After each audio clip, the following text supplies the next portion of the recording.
The biggest business mistake I've ever made. That's interesting.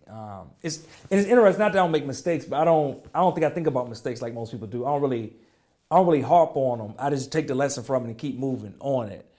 So a lot of times people ask me stuff like that. It's hard for me to even reflect back on it and think about stuff like that. I will probably say a few of the ones that stand out.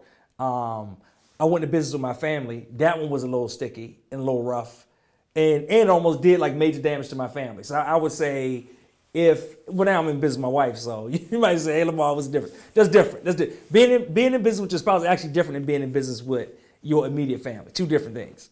So I would say be leery of that because of the ramifications it can actually have on your full family structure. In addition to that, the other things I would say is one time I had to be very careful about the way we built our staff and our team because we had a staff and team that was not built around revenue.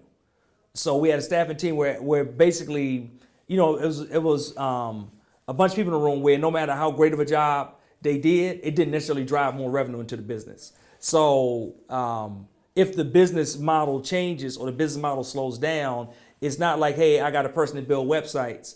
And every time they build a website, guess what? It's a paycheck at the end of that. We could build websites for people all day. It's not like, hey, I got a person that writes copy for somebody. And if we write copy for people, then we get paid at the end of it, right? You got to make sure how you load your team and making sure that you kind of put the right people in the right place. But then it's also balanced revenue-wise, payroll-wise, and things like that. You can get in some tricky situations.